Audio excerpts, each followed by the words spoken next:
2023 July മാസത്തിൽ ജീമോൻ കല്ലുപുരയ്ക്കലിനെ പോലീസുകാർ arrest ചെയ്ത് ജയിലിൽ അടയ്ക്കുന്നു. ഒന്നും അറിയാത്ത ജീമോൻ പകച്ചു നിൽക്കുമ്പോഴേക്കും വാർത്താ മാധ്യമങ്ങൾ ഇത് ആഘോഷിച്ചു. പോക്സോ കേസാണ്.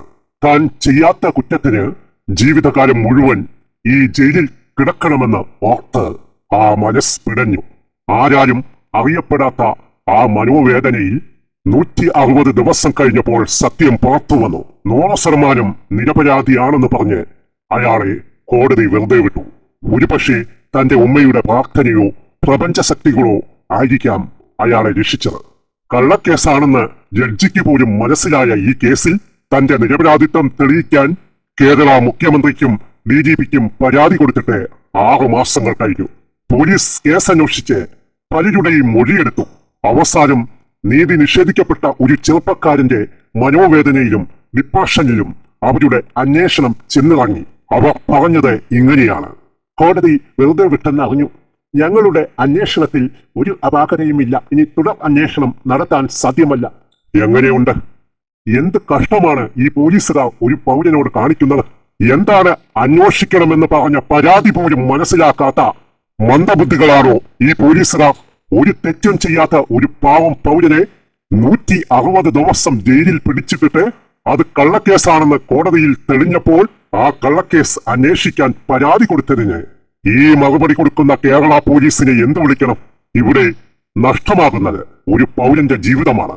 മുനമ്പം പോലീസ് സ്റ്റേഷനിൽ 2023 ജൂലൈ മാസത്തിൽ നടന്ന ഈ കേസിൽ നീതി നിഷേധിക്കപ്പെട്ട ആ പൗരൻ മറ്റാരുമല്ല, ജീമോൻ കല്ലുപുരയ്ക്കൽ ആണ്.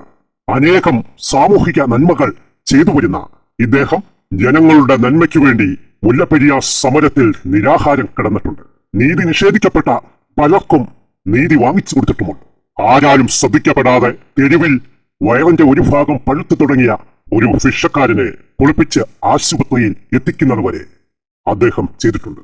സർക്കാർ പോലും തിരിഞ്ഞു നോക്കാത്ത കുറെ അധികം പാവങ്ങളുടെ രക്ഷകനായിരുന്നു ജീമോൻ കല്ലുപുരയ്ക്കൽ. ഈ അനുഭവം അദ്ദേഹത്തിന്റെ വാക്കുകളിലൂടെ നിങ്ങൾ കേൾക്കുക.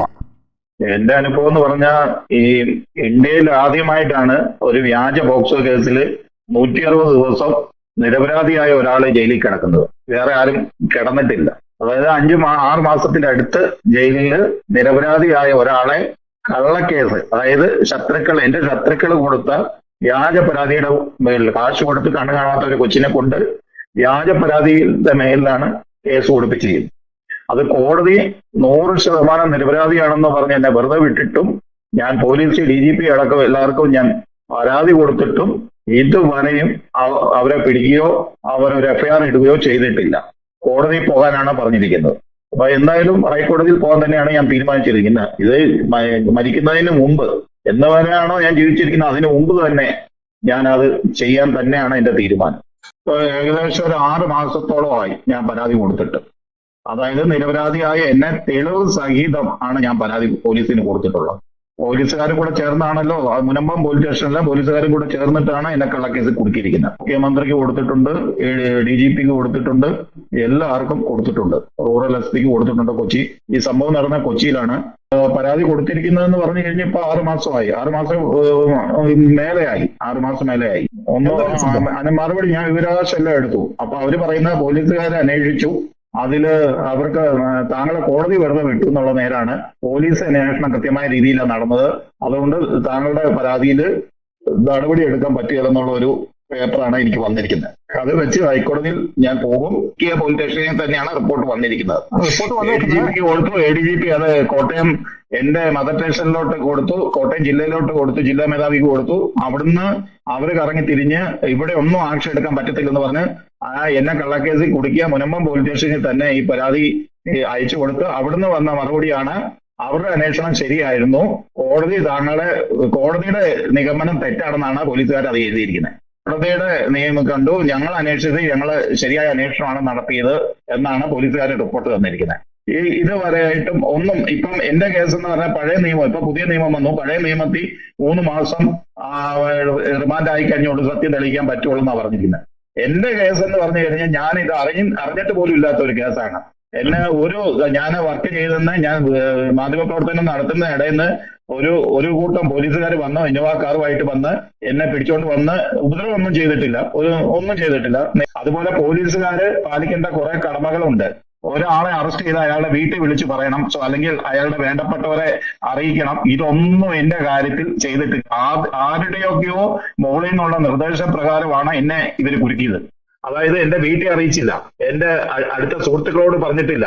എന്നെ നേരെ കാസർഗോഡ്, അതായത് ഞാൻ തളിപ്പറമ്പ് എന്ന സ്ഥലത്തായിരുന്നു വർക്ക് ചെയ്തുകൊണ്ടിരുന്നത്. കാസർഗോഡ് ഒരു സ്വാമിജിയുടെ വീഡിയോ എടുക്കാൻ പോയതായിരുന്നു. അത് സ്വാമിജിയുടെ പ്രൊഫഷൻ പഠിക്കുന്ന തളിപ്പറമ്പ് ഹോട്ടലിൽ താമസിക്കുമ്പോഴാണ് ഇവർ വന്ന് എന്നെ അറസ്റ്റ് ചെയ്തുകൊണ്ട് പോകുന്നത്.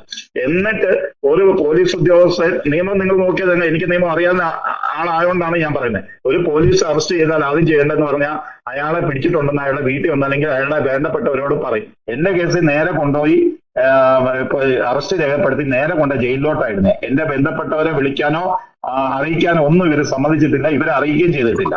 അത് ഗുരുതരമായ വീഴ്ചയാണ് പോലീസിൽ നിന്നുണ്ടായത്. ഒരാളെ വ്യാജ പോക്സോ കേസാണോ അതോ അത് അയാൾ കുറ്റം ചെയ്തിട്ടുണ്ടോ എന്നറിയാതെ ഈ മാധ്യമങ്ങൾക്ക് എന്ത് അധികാരമാണ് ഒരാളെ പ്രതിയാണെന്ന് പറയാനുള്ളത്? അന്ന് എന്നെപ്പറ്റി ഏഷ്യാനെറ്റ്, 24, മാതൃഭൂമി, ന്യൂസ് 80 അതുപോലെ ഉള്ള ചാനലുകൾ കോടതി 100% അങ്ങനെ ചെയ്തിട്ടില്ല, ഇത് കളവാണ്, എന്റെ ശത്രുക്കളെ കുറിക്കുന്നതെന്ന് പറഞ്ഞ ജഡ്ജിമെന്റിൽ എന്റെ ശത്രുക്കളുടെ പേര് സഹിതം എഴുതിയാണ് ജഡ്ജിമെന്റ് ഇരിക്കുന്നത്. അപ്പൊ ഈ മാധ്യമങ്ങൾക്ക് എന്ത് അധികാരമാണ് എന്റെ ജീവിതം തറക്കാൻ വേണ്ടി എന്നെ പിടിച്ച ഉടനെ ഈ വാർത്ത കൊടുത്തത്? ശരിക്കും ഇതാണോ മാധ്യമ പ്രവർത്തനം? എന്റെ ചോദ്യത്തിന് നിങ്ങളൊന്ന് മറുപടി പറയൂ. സത്യസന്ധമായ രീതിയിൽ ഒരു മാധ്യമത്തിന് കോടതിയുടെ വിധി അറിയാതെ ഒരിക്കലും ഒരാള് നിരപരാധിയാണോ അയാളെ പ്രതിയാക്കാൻ പാടില്ല. അതായത് എന്നോടൊന്നും പറഞ്ഞു പോലുമില്ല. എന്നോട് പോക്സോ കേസാണെന്ന് ഞാൻ അറിയുന്ന എന്നെ അറസ്റ്റ് ചെയ്യുമ്പോഴാണ്. അത് നിങ്ങളൊന്ന് ആലോചിച്ച്. എന്റെ വീട്ടിൽ അറിയിച്ചില്ല, എന്റെ സുഹൃത്തുക്കളെ വിളിച്ചറിയത്തില്ല. ഞാനൊരു 150 വർഷം ജയിലിൽ കിടന്ന് മരിക്കണം എന്നുള്ള ഇതിലാണ് എന്റെ ശത്രുക്കളും ഈ പോലീസുകാരും കൂടെ എന്നെ ജയിലിലാക്കിയെന്ന് തന്നെ എനിക്ക് പറയാം. എല്ലാത്തിനും ബഹുമാനപ്പെട്ട ഹൈക്കോടതിയിൽ കേസ് കൊടുത്ത് ഇതിന് ഞാൻ എവിടം വരെ, സുപ്രീം കോടതി വരെ പോകണമെങ്കിൽ സുപ്രീം കോടതി വരെ പോയും ഞാൻ ഈ കേസ് തെളിയിക്കും. മറുപടി തന്നിരിക്കുന്ന വിചിത്രമായിട്ടുള്ള അവരുടെ അന്വേഷണം ശരിയായിരുന്നു, കോടതി എങ്ങനെയോ താങ്കളെ വെറുതെ വിട്ടു എന്ന് അറിഞ്ഞെന്ന്. കോടതി വെറുതെ വിട്ടെന്ന് അറിഞ്ഞു, ഞങ്ങളുടെ അന്വേഷണം സത്യമാണെന്ന്. പിന്നെ എന്തിനാ കോടതി എന്തിനാണ് സുഹൃത്തെ? ബഹുമാനപ്പെട്ട ജഡ്ജിയോട് ചോദിക്കും. കോടതിയെ പോലും ചോദ്യം ചെയ്യുന്ന രീതിയിലുള്ള ലെറ്ററാണ് എനിക്ക് പോലീസുകാരിൽ നിന്ന് വന്നത്. അല്ലാതെ കോടതിയല്ല തീരുമാനിക്കുന്നത്, ഇവരൊക്കെയാണ്, ഈ പോലീസും മാധ്യമങ്ങളുമാണ് തീരുമാനിക്കുന്നത്. ഞാൻ പ്രതിയാണ്. ഇതെല്ലാം മൊഴി എടുത്തിട്ട് ഈ മൊഴിയെല്ലാം മുനമ്പത്തോട്ട് അയച്ചു കൊടുത്തു. അവസാനം മുനമ്പം പോലീസ് സ്റ്റേഷനിൽ നിന്ന് എനിക്കൊരു ലെറ്റർ എനിക്ക് വന്നത്, താങ്കളുടെ അന്വേഷണം ഞങ്ങൾ നടത്തിയതെല്ലാം ശരിയായ രീതിയിലാണ്, താങ്കളെ കോടതി വെറുതെ വിട്ടെന്ന് ഞങ്ങൾ അറിഞ്ഞു, ഞങ്ങൾ നടത്തിയത് ശരിയായ അന്വേഷണമാണെന്നുള്ള ഒരു കടലാസ് മാത്രം ഒരു തെളിവ് സഹിതം കൊടുത്തിട്ടും ഒരു FIR പോലും എന്റെ ശത്രുക്കളെതിരെ ഇടാത്തത് ഈ കേരള പോലീസിന് ഭയങ്കരമായ അപമാനം തന്നെയാണെന്നാണ് ഞാൻ പറയുന്നത്. കേരളത്തിന് സാധാരണ ഒരു പൗരന് ഒരിക്കലും നീതി കിട്ടിയാലെന്നുള്ളതിന് ജീവിച്ചിരിക്കുന്ന ഒരു സാക്ഷിയാണ് ജീമോൻ കല്ലൂരയ്ക്കൽ. അല്ലെങ്കിൽ ഒരു മന്ത്രിയോ MLA ഒക്കെ ആയിരിക്കണം, രാഷ്ട്രീയക്കാരനായിരിക്കണം. അതല്ലാതെ ഒരിക്കലും ഒരു സാധാരണക്കാരന് ഇവിടെ നീതി കിട്ടുകയില്ലെന്ന് തന്നെയാണ് കേരള പോലീസിൽ നിന്നും നമ്മുടെ സർക്കാരിൽ നിന്നും ഒന്നും ഒരു നീതി കിട്ടത്തില്ലെന്ന് തന്നെയാണ് എന്റെ 100% എന്റെ സത്യസന്ധമായ മറുപടി.